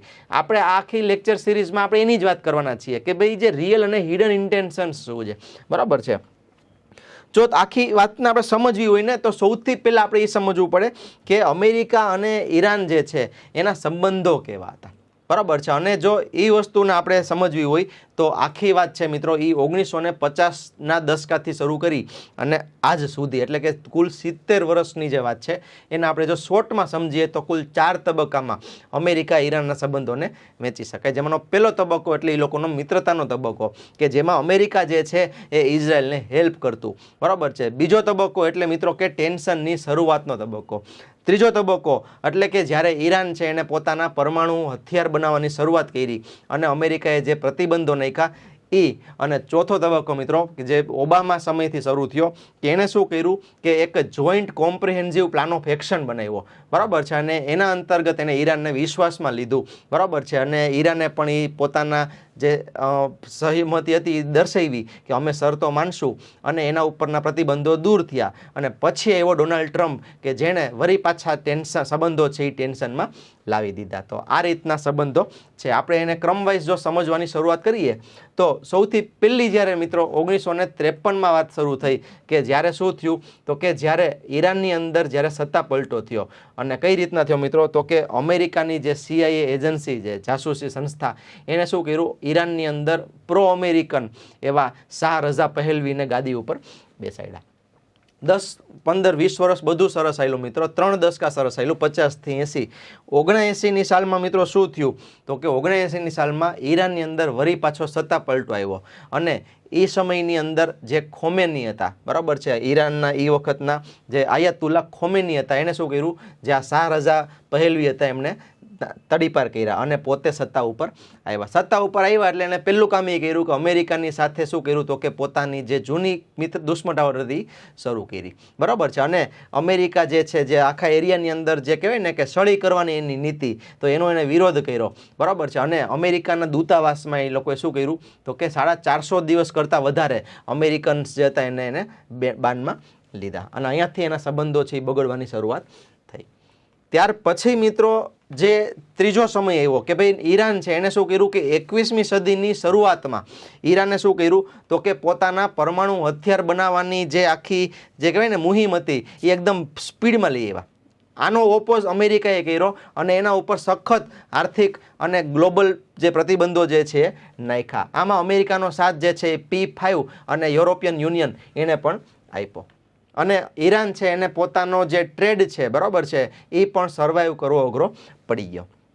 અને પછી મિત્રો સમય આવ્યો શું તો કે મિત્રતાનો સમય કે ઓબામા શાસનમાં આવ્યા અમેરિકામાં અને એણે એક joint comprehensive plan of action JCPOA એક સાઇન કર્યું જેમાં P5 પ્લસ યુરોપિયન યુનિયન, બરાબર છે, અને એ બધા દેશો મળી અને એણે શું કર્યું તો કે ઈરાન જે છે એના ઉપરના સેન્કશન્સ હળવા કરવા માટે એક આખું એક જોઈન્ટ ડિક્લેરેશન કે ભાઈ એમાં જો ઈરાન છે અમારી શરતો માને તો અમે એના ઉપરના પ્રતિબંધો દૂર કરી, અને ઈરાનને પણ હવે પોતાની ભૂલ છે એ ધીમે ધીમે સમજાણી, અથવા તો કયો કે ભાઈ સમયનો તકાજો કે એ માની ગયું. ઓકે, પણ આમાં મિત્રો 2018માં એક ચેન્જ આવ્યો કે ડોનાલ્ડ ટ્રમ્પે શું કર્યું તો કે આને સદીની સૌથી મોટી અમેરિકાની ભૂલ ગણાવી, અને એ જે આખો પોતાનું જે JCPOA જે હતું બરાબર છે એમાંથી અમેરિકાની જે હિસ્સેદારી હતી એ એને પાછી ખેંચી લીધી. બરાબર છે, અને અહીંયાથી મિત્રો એને વરી પાછા ડબલ સખત પ્રતિબંધો અને કહેવાય ને કે એક્સ્ટ્રીમ પ્રેશર પોલિસી જે છે એને ઇમ્પ્લિમેન્ટ મૂકી, અને ત્યારથી લઈને આજ સુધી અમેરિકા ઈરાનના સંબંધો ટેન્શનથી ભરેલા છે. 2020માં મિત્રો તમને કદાચ જો ખબર હોય તો અમેરિકા જે છે એને શું કર્યું તો કે ઈરાનના જે કહેવાય ને કે મિલિટરી જે પેલા હતા કાસિમ સુલેમાની બરાબર છે એની એને અમેરિકાએ હત્યા કરાવી, અને ત્યારે પણ સખત ટેન્શન વધ્યું હતું. ઓકે, આજે મિત્રો અમેરિકા અને ઈરાનની આ જે સ્થિતિ છે તો એમાં આપણને એક મહત્વનો પ્રશ્ન થાય કે અમેરિકાને આટલો રસ શું કામ છે ઈરાનમાં? તો એના એક નહીં મિત્રો અનેક કારણો છે બરાબર છે. જેમાંનું પહેલું કારણ એટલે શું તો કે પરમાણુ શસ્ત્રમાં ઈરાનને જે ઓટોનોમી જોઈ છે બરાબર છે, એને એમાં આત્મનિર્ભર બનવું છે એ અમેરિકાને ખૂંચે છે. એક ભય છે, કારણ કે ઈરાન, રશિયા, ચાઇના એની એક આખી એક્સિસ છે જે એન્ટી અમેરિકા છે. બીજું છે મિત્રો કે ઇઝરાયલની સુરક્ષા.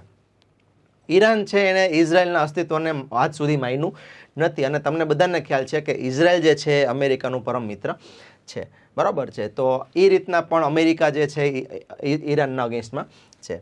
ત્રીજી જે મહત્વની બાબત છે મિત્રો એ એટલે કે જે પ્રાદેશિક વર્ચસ્વ સ્થાપવાની અને જે પ્રોક્સી વોર જે ઈરાન ચલાવે છે અલગ અલગ એરિયામાં. તમને કદાચ ખબર હશે મિત્રો કે લેબનનની અંદર ઈરાન જે છે એ હિઝબુલ્લાને સમર્થન આપે છે બરાબર છે. પછી તો કે ભાઈ જે યમનની અંદર એ જે હુથીને સમર્થન આપે છે. ઓકે, અને જે રીતના એ જે ગાઝામાં જે હમાસને સમર્થન જે આપે છે બરાબર છે, અને એ ઉપરાંત તમે જો ઈરાકની વાત કરો તો ત્યાંના પણ જે શિયા મિલિશિયા જે ગ્રુપ છે એને પણ ઈરાન જે છે એ ફૂલ સપોર્ટ આપે છે, મની હોય, આર્મી હોય, મેન પાવર હોય, બધી રીતે. તો આ મિત્રો શું કરે છે તો કે આખો ગ્લોબલ ઓર્ડર જે છે બરાબર છે એને એ ચોખમાં આવે છે. તો એને પણ કંટ્રોલ કરવા માટે અમેરિકા જે છે એનો ઈરાન ઉપર કંટ્રોલ જરૂરી છે according to US obviously. Okay, અને છેલ્લે સૌથી મહત્વની વસ્તુ કે ઈરાન જે છે એનો જે આખો જે કહેવાય ને કે તેલનો જે રૂટ છે બરાબર છે એના ઉપર ગજબનો કંટ્રોલ છે બરાબર, જેને આપણે સ્ટેટ ઓફ હોર્મુઝ કહીએ બરાબર છે. તો જો ઈરાન વારે વારે ધમકી પણ આપે છે, તમે સાંભળ્યું હશે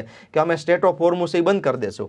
ઓકે, અને આખા વર્લ્ડનો જે 20થી 25% જે ટ્રેડ છે એ રૂટ થ્રુ થઈ જાય. ઓકે, એટલે અમેરિકા જે છે એના મિત્રો એક નહીં અનેક હિતો એમાં જોડાયેલા છે, અને જો તમે થોડુંક ડિટેલમાં વિચારશો ને તો ભારતના હિત પણ એમાં જોડાયેલા છે બરાબર છે. અચ્છા, તો અહીંયા ઓવરઓલ આપણે કહી શકીએ મિત્રો કે અહીંયા ખાલી આ મેટર ખાલી બે દેશ વચ્ચેની નથી, પણ એક વિચારધારાની છે, ધર્મની છે, અને જે કહેવાય ને કે ભાઈ જે સાર્વભૌમત્વ કોનું અને કોનો અહીંયા હોલ્ડ હોય, પ્રભુત્વ કોનું હોય, આખી ગેમ મિત્રો એની છે. ઓકે, ત્યાર પછી આપણને એ પણ એક જોવું પડે કે જીઓ પોલિટિકલ જે આખું ચિત્ર છે મિડલ ઇસ્ટનું એ કેવું છે. તો એ બહુ ડોળાયેલું છે અત્યારે મિત્રો. એમાં કુલ 7 મેટર એમાં ઇન્વોલ્વ છે. સૌથી પહેલી મેટર એ છે મિત્રો કે જે અબ્રાહમ એકોર્ડ, તમને ખ્યાલ છે America, Israel, UAE, Saudi Arabia, Qatar, આ બધા દેશોએ ભેગા મળી અબ્રાહમ એકોર્ડ સાઇન કર્યો, જે એક ઐતિહાસિક ડીલ હતી બરાબર છે. કારણ કે પહેલી વખત ઇસ્લામિક અને જે હિબ્રુ દેશ છે ઇઝરાયલ એ બધા એક સાથે એક પ્લેટફોર્મ ઉપર આવ્યા બરાબર છે. બીજી જે મેટર છે મિત્રો એ છે એક્સિસ ઓફ રેઝિસ્ટન્સ, એટલે કે ઈરાન અને એના જે કહેવાય ને સમર્થક દેશો છે બરાબર છે, અથવા તો એના જે સમર્થક ગ્રુપ છે જેમાં આપણે હુથી હોય કે હિઝબુલ્લા હોય કે પછી હમાસ હોય કે પછી ઈરાકના શિયા ઇસ્લામિયા બરાબર છે એ મિલિશિયા ગ્રુપ હોય, તો એ બધાનું એક એક્સિસ ઓફ રેઝિસ્ટન્સ એક્ટિવિટી ચાલે છે. અને સૌથી ઇમ્પોર્ટન્ટ ત્રીજું ગલ્ફ કોઓપરેશન કાઉન્સિલ પ્લસ બરાબર, GCC જેને કહેવાય મિત્રો, કે એના જે દેશો છે જેમાં સાઉદી અરેબિયા છે, UAE છે, ઓકે, કતર છે, ઓમાન છે, કે જે લોકો વિઝન 2030 એટલે શું તો કે એના અંતર્ગત એ લોકો શું કરે છે મિત્રો, સાઉદી અરેબિયાએ જે પોતાની ઓઇલ ઇકોનોમી છે એમાંથી બહાર આવી અને 2030ની અંદર એને શું કરવું છે તો કે કોઈ નવા ફિલ્ડ એક્સપ્લોર કરી પછી એન્ટરટેનમેન્ટ હોય કે પછી કોઈ ડિજિટલ ઇવોલ્યુશન હોય બરાબર છે, એના થ્રુ એ લોકો પોતાનો જે ગલ્ફ રિજન છે એને એ ડેવલપ કરવા માગે છે. કારણ કે પેટ્રોલિયમનું ફ્યુચર એટલું બધું છે નહીં. બરાબર છે. અચ્છા, એ ઉપરાંત પણ 4 ગ્રુપ એવા છે મિત્રો જેની અંદર I2U2 એટલે કે ઇન્ડિયા છે, ઇઝરાયલ છે, યુએઈ છે અને યુએસએ છે. બરાબર છે. પછી તો કે બ્રિક્સ પ્લસ, તમને ખ્યાલ હશે હમણાં જ બ્રિક્સ પ્લસનું એક્સપાન્શન થયું અને એની અંદર સાઉદી અરેબિયા અને બીજા ગલ્ફ કન્ટ્રીઝ છે એને પણ જોડાણની ઈચ્છા દર્શાવી.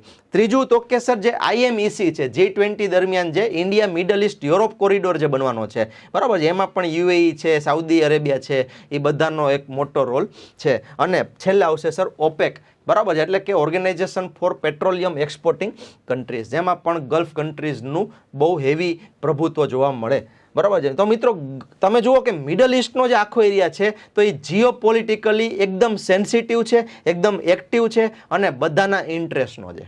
બરાબર છે. અને 100% આટલું બધું જો જોડાણ હોય, કનેક્શન હોય તો એમાં ઇન્ડિયાના પણ હિતો હોય. પર્ટિક્યુલરલી ઈરાન સાથેના આપણે ઇન્ડિયાના હિતોની જો વાત કરીએ તો એની અંદર મિત્રો આપણને 2 વસ્તુ જોવા મળે કે પહેલું કે જો ઈરાન સાથે અમેરિકાના સંબંધો ટેન્શન ભરેલા રહે તો આપણા માટે એક પોટેન્શિયલ સોર્સ ઓફ ઓઇલ જે છે, જે ઈરાન છે, એ જોખમમાં છે. અને બીજી વસ્તુ મિત્રો કે ઈરાનમાં જ આપણું એક બંદર છે, છાબહાર બંદર. તમને ખ્યાલ છે ચાઇનાના જે ગ્વાદર બંદર જે છે બલુચિસ્તાનમાં, પાકિસ્તાનમાં, એને કાઉન્ટર કરવા માટે થઈ અને ઇન્ડિયાએ હેવી ઇન્વેસ્ટમેન્ટ છાબહારમાં કરેલું છે.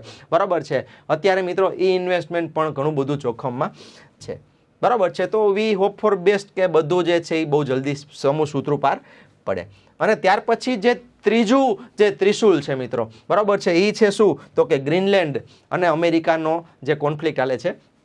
તમને ખ્યાલ છે મિત્રો અમેરિકા છે એને તાજેતરમાં જ કીધું કે ભાઈ ડેનમાર્ક છે એ ગ્રીનલેન્ડનો જે પોર્શન છે એ અમને વેચી દે, નહીંતર અમે શું કરશું તો કે અમે એને એનેક્સ કરી લેશું, એટલે કે અમે એને એ કાયદેસર હુમલો કરી અને અમે અમારામાં એને ભેળવી દેશું. બરાબર છે.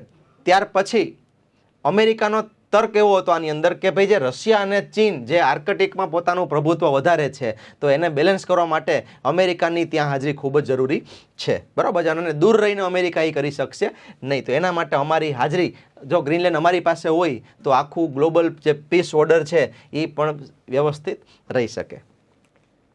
ઓકે, હવે અહીંયા આપણે પહેલાં એ જોઈએ કે સર ગ્રીનલેન્ડ એકચ્યુઅલી છે શું. તો કે ગ્રીનલેન્ડ છે મિત્રો એ એક એવો દેશ છે કે જે પોતે ડેનમાર્કના ઓટોનોમસ રિજનમાં આવે, એટલે કે બધું ગ્રીનલેન્ડનું બધું ગવર્મેન્ટ પોતાની, બધો વહીવટ પોતાનો, પણ એનું ખાલી ડિફેન્સ અને જે એક્સટર્નલ અફેર્સ જે છે એ માત્ર ડેનમાર્ક પાસે હોય. એટલે અત્યારે ઓમ જુઓ તો એનો જે મેઇન જે ઓનર છે એ કોણ છે તો કે ડેનમાર્ક છે. બરાબર છે. ચાલો. અચ્છા, બીજી વસ્તુ કે અમેરિકા છે એને ડેનમાર્ક પાસે ઓફર પણ મૂકી કે તમે અમને ગ્રીનલેન્ડ છે એ અમને પરચેસ કરી લઈએ, અમે તમને રૂપિયા આપી દઈએ. બરાબર છે. પણ ગ્રીનલેન્ડ અને યુરોપ એ હવે લડી લેવાના મૂડમાં છે, જે છેલ્લી જે સ્થિતિ છે એના અકોર્ડિંગ. ઓકે. અચ્છા, તમને કદાચ ખ્યાલ હશે કે અમેરિકા છે એનું એક એરબેઝ, થુલે એરબેઝ, એ પણ ગ્રીનલેન્ડમાં આવેલું છે. એટલે અમેરિકાની જે દલીલ છે કે અમારી હાજરી જરૂરી છે તો એ ઓમ જોવો તો પાયાવિહોણી છે. બરાબર છે. કારણ કે અમેરિકાનું ઓલરેડી એરબેઝ ત્યાં જોવા મળે છે. ઓકે. અચ્છા, ગ્રીનલેન્ડ જે છે એની ઉપર અમેરિકા શા માટે કબજો ઈચ્છે છે એનું એક કારણ એના રેર અર્થ એલિમેન્ટ્સ જે છે એ પણ હોઈ શકે. ઓકે. અને ત્રીજું કે ત્યાં તેલ અને ગેસનો બહુ મોટો ભંડાર છે. અત્યાર સુધી એવું હતું કે ત્યાં સતત 12 માસ બરફ છવાયેલો રહેતો, પણ જ્યારથી ગ્લોબલ વોર્મિંગ અને ગ્રીનહાઉસ ઇફેક્ટ આવી છે, તમને ખ્યાલ છે મિત્રો કે બરફ છે એ ધીમે ધીમે ઓગળે છે અને ભવિષ્યની અંદર ત્યાંના તેલ અને ગેસના જે ભંડારો છે એ સપાટી ઉપર આવશે. ઓકે. અને અમેરિકા અત્યારથી એનું પ્લાનિંગ કરે છે. ઓકે. તો આ બધા કારણો જે છે મિત્રો એ અત્યારના ગ્રીનલેન્ડના મેઇન સ્ટેટસ અને એનું જે પ્રોબેબલ રીઝન્સ છે એ એની વાર્તા બયાન કરે છે. હવે આપણે અમેરિકાના રિયલ અને હિડન ઇન્ટેન્શન્સની જો વાત કરીએ તો એમાં પહેલું આવશે મિત્રો કે અમેરિકાને રેર અર્થ એલિમેન્ટ્સનો કંટ્રોલ જોઈએ છે. તમને ખ્યાલ છે કે ચાઇના જે છે એ આજે 90થી 95% રેર અર્થ એલિમેન્ટ્સ ઉપર કબજો જમાવીને બેઠું છે. બરાબર છે. અમેરિકાને એ હોલ્ડ પોતા પાસે જોઈએ છે. બીજી વસ્તુ કે અમેરિકા જે છે એને જે હમણાં વાત કરી કે તેલ અને ગેસના જે હિડન ભંડાર છે એ અમેરિકાને પોતાની પાસે રાખવા છે. અને ત્રીજી મેઇન વસ્તુ કે જ્યારે બરફ ઓગળશે, આર્કટિકનો બરફ ઓગળશે એટલે જે વર્લ્ડ ટ્રેડ છે એનો જે શોર્ટેસ્ટ રૂટ છે ને મિત્રો, એ આર્કટિકમાં પાસ થઈને જશે. અને ત્યારે પ્રોબેબલ જે કહેવાય ને કે જે પોર્ટ જે છે એ અમેરિકા ગ્રીનલેન્ડ ઉપર બનાવવા માગે છે. તો આ પણ એક બહુ મોટું રીઝન છે જે અત્યારે હિડન છે. બરાબર છે. અચ્છા, હવે આપણને ભારતની કોઈ કન્સર્ન આમાં છે? આપણને થાય સર એ તો બહુ દૂર છે ગ્રીનલેન્ડ, તો આપણને શું પ્રોબ્લેમ? તો કે પ્રોબ્લેમ છે. સૌથી મહત્વની વસ્તુ મિત્રો કે જ્યારે માનો કે ગ્રીનલેન્ડની અંદર મિલિટરી એક્ટિવિટી વધી ગઈ, બરાબર છે, ત્યાં માનો કે હ્યુમન એક્ટિવિટી વધી ગઈ, ટ્રેડ વધી ગયો, બરફ ઓગળ્યો, તો તમે સમજો મિત્રો બરફ ઓગળશે એટલે પાણી તો બધે જશે અને એ આપણા ભારતના જે દરિયા કિનારાના જેટલા પણ સિટી છે, રાજ્યો છે, એ બધા ઉપર એ અસર કરે. અચ્છા, બીજું કે ગ્રીનલેન્ડ પાસેથી જે ગરમ પાણીના જે પ્રવાહો વહે છે, બરફ ઓગળશે એટલે એ પ્રવાહો ઉપર અસર થશે અને એ પ્રવાહોની અસર આપણા ચોમાસા ઉપર થાય છે. આ પણ સાબિત થઈ ગયું છે. બીજી વસ્તુ મિત્રો કે રેર અર્થ ટેકનોલોજી અને એલિમેન્ટ્સ જે છે, તો જેટલી જરૂર ચાઇનાને અને અમેરિકાને છે એટલી આપણને પણ છે. જો આપણે ઈચ્છીએ કે ચાઇના પાસે કંટ્રોલ ન જાય પણ અમેરિકા પાસે કંટ્રોલ જાય, એ પણ ભારતના હિતમાં છે નહીં. અને એટલા માટે ભારત છે એ મિત્રો આ બાબતે કન્સર્ન છે. અને સૌથી ઇમ્પોર્ટન્ટ મિત્રો કે ભારત જે છે, બરાબર છે, એ આર્કટિક જે કાઉન્સિલ છે એનો એક ઓબ્ઝર્વર મેમ્બર છે અને એનું એક એ નૈતિક ફરજ પણ બને કે આખો આ જે ઇસ્યુ છે એના ઉપર એ ચાંપતી નજર રાખે. બરાબર છે. અને એનાથી થાય એટલી કોશિશ કરે. બરાબર છે. હવે મિત્રો આ બધી વસ્તુઓ આપણે અમેરિકા ફર્સ્ટ પોલિસી અંતર્ગત જોઈ અને હવે આપણે આપણું જે ત્રિશુલનો છેલ્લો અને ત્રીજો સૂયો, ઓકે, એટલે કે immigration policy of India US, એના વિશે આપણે વાતો કરીએ. મિત્રો આપણે જો અમેરિકાની નવી ઇમિગ્રેશન પોલિસી અને એની ઉપર ભારત પર થનારી અસરની વાતો કરીએ તો સૌથી પહેલાં આપણે જે નવી પોલિસી છે મિત્રો, એના જે મહત્ત્વના 4 મુદ્દાઓ છે એના ઉપર આપણે નજર નાખવી પડે. જેમાંનો પહેલો મુદ્દો જે છે મિત્રો કે જે આપણને ખૂબ અસર કરે એમ છે ભારતના વિદ્યાર્થીઓને, ભારતના વર્કર્સને, એ છે કડક સ્ક્રીનિંગ. અમેરિકાએ 2 બાબતો એની પોલિસીમાં ઉલ્લેખ કર્યો કે પહેલી વસ્તુ કે એ શું કરશે કે જે કંઈ પણ વિદ્યાર્થીઓ છે, ટુરિસ્ટ છે કે પછી વર્કર્સ છે, તો એનું જે કહેવાય ને કે સિક્યુરિટી ચેકિંગ છે, ઓકે, અને એનું જે બાયોમેટ્રિક્સ છે એને એ કડક બનાવશે. અને અત્યાર સુધી જે 18 વર્ષથી નીચેના જે હતા એના માટે જે બાયોમેટ્રિક્સમાં જે છૂટછાટ હતી, હવે એ પણ અમલી બનશે, જેની ફી બહુ હેવી હોય છે. બીજું કે જે એપ્લિકન્ટ છે એના 5 વર્ષના જે સોશિયલ મીડિયા જે છે એનું પણ ચેક કરવામાં આવશે. તો અહીંયા પ્રાઇવસીના ઇસ્યુઝ પણ છે અને હવે ના પડવા માટે એક કહેવાય ને કે અમેરિકા પાસે એક પ્રોબેબલ સોલિડ રીઝન આવી ગયું, કારણ કે 5 વર્ષની એક્ટિવિટીમાં એ ગમે એ રીઝન આપી શકે. બરાબર છે. બીજી જે વસ્તુ છે મિત્રો એ છે H1B જે વિઝા, જે ખરેખર કોને હોય તો કે જે વર્કર્સને હોય. બરાબર છે. જે સ્કિલ્ડ વર્કર્સ એના માટે હોય કે જેમાં જે લોટરી સિસ્ટમ હતી પહેલાં, તો હવે અમેરિકા શું કરશે, જે લોટરી સિસ્ટમ હતી ને એ નોન બાયસ્ડ હતી, પણ હવે અમેરિકાએ શું કર્યું કે અમે હવે લોટરી સિસ્ટમના બદલે હવે મેરિટ બેઝ સિસ્ટમ, બરાબર છે, હવે અમે મેરિટ બેઝ સિસ્ટમ જે છે એ અમે દાખલ કરશું. એટલે શું તો કે એમાં જે ઊંચું પગાર અને કૌશલ્ય ધરાવતા ઉમેદવારો જે છે એ જ એમાં પ્રાથમિકતા એને આપવામાં આવશે. પછીની વસ્તુ છે મિત્રો કે પબ્લિક ચાર્જ નિયમ. એટલે શું તો કે અત્યાર સુધી અમેરિકા જે છે એ એવું કરતું કે એવો કોઈ વોચ ન રાખતું, પણ હવે એ વોચ રાખશે કે એવા લોકો કે જે ભવિષ્યમાં અમેરિકાની અંદર અમેરિકાની સરકાર ઉપર બોજ બને, તો એવા લોકોને અમે અત્યારથી જ શું કરશું તો કે એને ફિલ્ટર કરી દેશું. અને સૌથી ઇમ્પોર્ટન્ટ છેલ્લું કે ડિપોર્ટેશન અને સિક્યુરિટી, એટલે કે જો કોઈ વ્યક્તિ વિઝા પૂરા થાય કે પછી અમેરિકાના વિઝા નિયમોનો ભંગ કરે તો એના ઉપર કડક પગલાં લઈ અને એને પછી ઇલીગલી રહેવાના, અમેરિકામાં રહેવાના જુર્મમાં એ લોકોને પછી તાત્કાલિક ડિપોર્ટ કરવામાં આવશે. અને અહીંયા મિત્રો ભારતીયો ઉપર ઘણો બધો મોટો ખતરો છે. બરાબર છે. આ મેઇન જે પોલિસી જે છે ને 2026ની એના 4 મુદ્દાઓ મહત્વના છે. બરાબર છે. હવે આપણે આમાં જોવાનું એ છે, બરાબર છે, કે ભારતના આની ઉપર શું અસર છે. પણ એ પહેલાં આપણે એ જોઈએ મિત્રો કે અમેરિકાની જે વિઝા કેટેગરીઝ છે, બરાબર છે, એ કેટલા પ્રકારની હોય. ઓકે, એટલે આપણને એક આઈડિયા આવે કે અમેરિકામાં જતા જે ભારતીયો છે તો એ કેટલા વિઝા ઉપર અહીંયા જાય છે અને એના રિલેટેડ જે ન્યૂઝ આવે છે તો એ ન્યૂઝ ભારતને કઈ રીતે અસર કરે છે. ઓકે મિત્રો, બેઝિકલી જો આપણે અમેરિકામાં જે વિઝા મળે છે એની વાત કરીએ તો એમાં પહેલો જે પ્રકાર આવે એ આવે નોન ઇમિગ્રન્ટ વિઝા, એટલે કે જેમાં જે કામચલાઉ વિઝા કહેવાય. બરાબર, તમે માનો કે કોઈ અમેરિકા ફરવા જતા હોય, બરાબર, કોઈ ટૂરમાં જતા હોય, કોઈ સેમિનારમાં જતા હોય તો એને નોન ઇમિગ્રન્ટ વિઝા આપવામાં આવે. બીજા જે છે એ છે ઇમિગ્રન્ટ વિઝા. એટલે કે અહીંયાથી કોઈ પર્સન, કોઈ ફેમિલી એ કાયમી ધોરણે અમેરિકામાં શિફ્ટ થવા માગે છે અને ત્યાં જઈ અને ગ્રીન કાર્ડ હોલ્ડર બનવા માગે છે, તો એના માટેના. ત્રીજા જે છે મિત્રો એ છે F1 વિઝા, કે જે વિદ્યાર્થીઓ ખાસ કરીને જે બેચલરના છે, માસ્ટરના કોર્સ કરવા જતા હોય તેના માટે છે. ઓકે, અને છેલ્લે જે સૌથી પોપ્યુલર એટલે કે H1B વિઝા, કે જે કહેવાય ને કે હાઈલી સ્કિલ્ડ પ્રોફેશનલ્સ, બરાબર છે, જેમાં આઈટી સેક્ટર છે કે બીજા બધા જે એજ્યુકેશનના ફિલ્ડ હોય એના જે પ્રોફેશનલ્સ છે, તો એ લોકોને એ ખાસ કરીને મળે. ભારત માટે અહીંયા F1 ઇમિગ્રન્ટ અને જે H1B વિઝા છે એ અહીંયા ચિંતાનો વિષય છે, બરાબર છે. કઈ રીતે? તો કે તમને ખ્યાલ હશે તાજેતરમાં અમેરિકાએ છેલ્લા 2 વર્ષની અંદર, બરાબર છે, કુલ 3800 કરતાં વધારે ભારતીયોને ડિપોર્ટ કર્યા છે. ડિપોર્ટ કર્યાનો વાંધો નહીં, પણ જે રીતના એને હ્યુમિલિએટ કર્યા, એ લોકોને હથકડી બાંધી અને એમ કહેવાય ને કે કોઈ માનો કે કોઈ ક્રિમિનલ્સ હોય, બરાબર છે, અને ક્રાઇમ કોઈ કર્યો હોય એ રીતના એ લોકોને જે રીતના ડિપોર્ટ કર્યા છે. ઓકે, અને એમાં આખા ગ્લોબલ લેવલે ભારતની જે છબી ખરડાણી છે, બરાબર છે, તો એ એક ચિંતાજનક વસ્તુ છે. પણ આ આખો જે મામલો હતો, ભારત સરકાર એને બહુ ઝાઝો હાઈપ આપવા દીધો નથી, અને એક બહુ સારી બાબત છે. ઓકે, બીજી વસ્તુ મિત્રો કે અમેરિકાએ જે આ આખો ડિપોર્ટેશનનો ઇસ્યુ બનાવ્યો હતો, ઇન્ડિયાએ શું કર્યું મિત્રો, તો કે એને આખું કહેવાય ને કે લો કોસ્ટ સેટલમેન્ટ નામ આપ્યું એ આખા ઇસ્યુને, બરાબર છે. હવે એ શું છે, તો કે ભારત સરકારે એવું કીધું કે ભાઈ જો અહીંયા પહેલી વસ્તુ એ કે જે લોકો અહીંયા ગયા છે ને મોકલા છે, બધા ઇલીગલ ગયા છે, ડંકી રૂટથી ગયા છે, બરાબર છે. તમને ખ્યાલ હશે મિત્રો, ડંકી રૂટ એટલે કે અમેરિકામાં દાખલ થવાના આપણી પાસે કુલ 3 રીઝન્સ છે, બરાબર છે, 3 રૂટ છે આપણી પાસે. પહેલો રૂટ છે લેટિન અમેરિકા થઈને, એટલે કે અમેરિકાની નીચેના જે દેશો છે, પન્નામા છે, મેક્સિકો છે, બરાબર છે, અને લેટિન અમેરિકા એટલે કે આ પેલું વેનેઝુએલા છે, બ્રાઝિલ છે, ત્યાં થઈને જવું.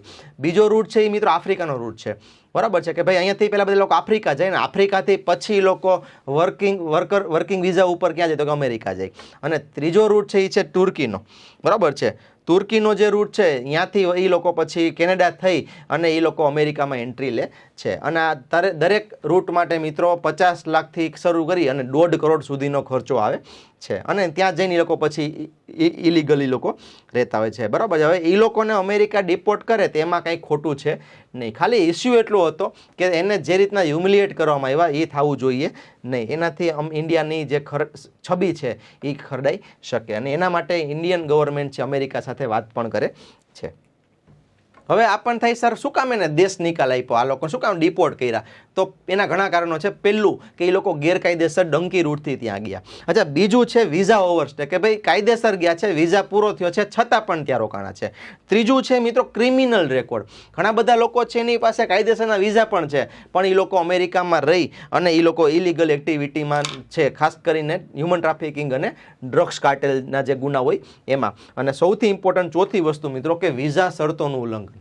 અમેરિકા એ બાબતે બહુ કડક છે મિત્રો, કે તમે જો વર્કિંગ વિઝા ઉપર ગયા છો તો તમે બીજી કોઈ એક્ટિવિટી કરી શકતા નથી. તમે ટુરિસ્ટ તરીકે ગયા છો નોન ઇમિગ્રન્ટ વિઝામાં, તો તમે ત્યાં પછી કંઈ કામ કરી શકતા નથી. ઓકે, તમે જો સ્ટુડન્ટ વિઝા ઉપર ગયા છો અને પછી તમે અહીંયા માનો કે H1Bની જેમ કામ કરવા માંડો તો એ પણ ચાલે નહીં, બરાબર છે. અને આ ઓર્ડર જ્યારે ડેમેજ થાય, બરાબર છે, અને એ માનો કે રેગ્યુલેટ ન થાય અમેરિકા, ત્યારે મિત્રો એનું જે ડિપોર્ટેશનનો જે હથિયાર છે એ પછી અજમાવે છે. અને અત્યારે જે અમેરિકાની મિત્રો આપણને થાય અત્યારે જ શું કામ, પહેલાં તો આવું ન થતું, પણ મિત્રો તમને ખ્યાલ છે કે અમેરિકાની જે અત્યારે પોઝિશન છે કે એની પોતાના લોકો પાસે આજે જોબ ઓછી છે, બહારના લોકો આવીને જોબ લઈ જાય છે. બીજું કે ભાઈ આજુબાજુમાંથી ઇલીગલ રેફ્યુજી છે એ પણ વધી ગયા છે, બરાબર છે. એટલે અમેરિકાને અધિકાર છે મિત્રો પોતાના દેશ માટે પગલાં લેવાનો, બરાબર છે. આપણો મુદ્દો અહીંયા માત્ર એટલો છે કે આપણા વિદ્યાર્થીઓ, આપણા વર્કિંગ પ્રોફેશનલ્સ, બરાબર, કે જે કાયદેસર ત્યાં જાય છે, ત્યાં રહે છે, બરાબર છે, એના ઉપર કોઈ આંચ આવે નહીં. હવે આની આપણે ભારત અને અમેરિકા ઉપર સંબંધો ઉપર અસર શું થશે, બરાબર છે, આપણે એની જો વાત કરીએ આખી તમામ બાબતોની, તો પહેલી વસ્તુ કે આપણા જે ડિપ્લોમેટિક જે રિલેશન્સ છે મિત્રો એ અત્યારે બહુ જ બેલેન્સ છે, બરાબર છે. એવું નથી કે આ બધી જે બાબત થઈ, આ ત્રિશુલ થયું એટલે ભારત છે એના ઉપર આમ ખતરો આવી ગયો, ભારત છે એ દબાઈ ગયું, ભારતની સોવરેનિટી ઉપર ખતરો આવી ગયો, ભારતના વિદ્યાર્થીઓ પ્રોફેશનલ્સ અહીંયા જઈ નહીં શકે, એવું કંઈ છે નહીં. બરાબર છે. બીજું કે હમણાં જે આપણી નવી ટ્રેડ ડીલ થઈ, બરાબર છે, તો એની અંદર આપણે એ પણ જોઈ લીધું કે અમેરિકાએ ભારતને એક કહેવાય ને કે સ્ટ્રેટેજિક પાર્ટનર તરીકે આપણને સ્થાન આપ્યું છે. અમેરિકા પણ સમજે છે કે ભારત વગર એનો ઉદ્ધાર છે નહીં, તો એ આપણા માટે સારી બાબત છે. અચ્છા, ત્રીજું કે જે ડંકી રૂટ અને જે એજન્ટ્સ છે જે ઇલીગલ ઇમિગ્રેશન માટે જે જવાબદાર છે, તો ભારતે અમેરિકાને કીધું છે કે અમે એમાં તમને પૂરેપૂરો સહયોગ આપશું, એનું જે ઇન્વેસ્ટિગેશન જે થશે એમાં. બરાબર છે. ચાલો, ભારતના કન્સર્ન્સ શું છે, આમાં ચિંતા કંઈ છે કરવા જેવી, બધું કે બધું સારું સારું છે? ઓબ્વિયસલી એવું ચિત્ર ક્યારેય હોય નહીં. ચિંતા કરવા જેવું છે પહેલું કે H1B વિઝામાં જે સ્ટેમ્પિંગ ક્રાઇસિસ છે. અત્યારે હમણાં ન્યૂઝ એક હતા મિત્રો કે 2027 સુધીનું ત્યાં વેઇટિંગ બોલે છે, એટલે કે 1.5 વર્ષ સુધી તો નવી અરજી જે છે એપ્લિકેશન્સ એનો કોઈ ચાન્સ છે નહીં. અચ્છા, બીજી વસ્તુ કે સોશિયલ મીડિયા સ્ક્રીનિંગ, મેં હમણાં તમને વાત કરી કે 5 વર્ષ સુધીના તમારા જે સોશિયલ મીડિયાનો જે ડાટા છે તો એને અમેરિકા સ્કેન કરી શકે, તો એમાં પણ ઇસ્યુ ઊભા થયા છે.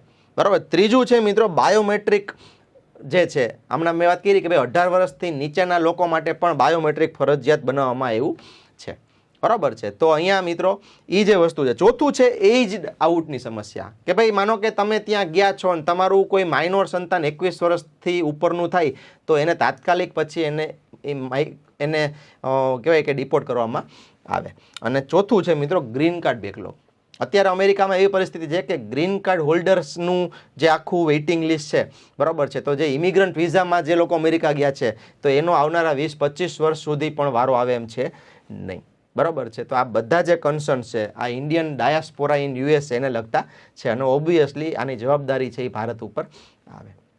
તો આ રીતે આપણે આખો ઇસ્યુ જોયા મિત્રો, 3 ઇસ્યુ જોયા મહત્વના, કે કઈ રીતના અમેરિકાનું ત્રિશુલ એટલે કે અમેરિકા ફર્સ્ટ પોલિસી, પછી તો કે અમેરિકાની ટેરિફ પોલિસી અને અમેરિકાની જે ઇમિગ્રેશન પોલિસી, એ 3 કઈ રીતે ભારત ઉપર પોતાનો સિકંજો જમાવી શકે, કઈ રીતે એ ભારતને અસર કરી શકે, અને ભારતના કન્સર્ન્સ શું છે, ભારતના પ્રોઝ શું છે, ભારતના કોણ શું છે, આપણે કહેવાય કે 360 આપણે ડિગ્રી એનું આખું એનાલિસિસ કર્યું. ઓકે, હવે આપણે મિત્રો આ આખો જે ઇસ્યુ છે એમાંથી જીપીએસસી મેઇન્સમાં કોઈ પ્રશ્ન પૂછાઈ શકે કે નહીં, આપણે જો એની ચર્ચા કરીએ તો પહેલો પ્રશ્ન આપણને મિત્રો એ પૂછાય કે અમેરિકાની જે અમેરિકા ફર્સ્ટ અને જે ન્યૂ ટેરિફ પોલિસી જે છે, બરાબર છે, જે વૈશ્વિક મુક્ત વેપારના ખ્યાલને પડકારે છે, તો આ નીતિઓની ભારતના નિકાસ અને આર્થિક વૃદ્ધિ પર થનારી અસરોની ચર્ચા કરો. બરાબર છે. આપણો જે જીપીએસસીનો સિલેબસ છે એમાં જે આપણે ઇકોનોમિક અને ફોરેન પોલિસી જે છે એના અંતર્ગત આ પ્રશ્ન પૂછાઈ શકે. બીજો પ્રશ્ન મિત્રો કે અમેરિકાની જે કડક ઇમિગ્રેશન પોલિસી જે છે અને જે ગેરકાયદેસર ઇમિગ્રન્ટ્સના ડિપોર્ટ અમેરિકા જે કરે છે, તો એ રેફરન્સમાં ભારત માટે બ્રેઇન ગેઇન એની સંભાવનાઓ તપાસો. બરાબર છે. અત્યારે તમને ખ્યાલ છે બ્રેઇન ડ્રેઇન થઈ જાય, તો આના લીધે શું બ્રેઇન ગેઇન થઈ શકે? શું આ વસ્તુ પોઝિટિવ છે, એના કોણ શું છે, નેગેટિવ શું છે, એ પણ ડિસ્કસ કરો.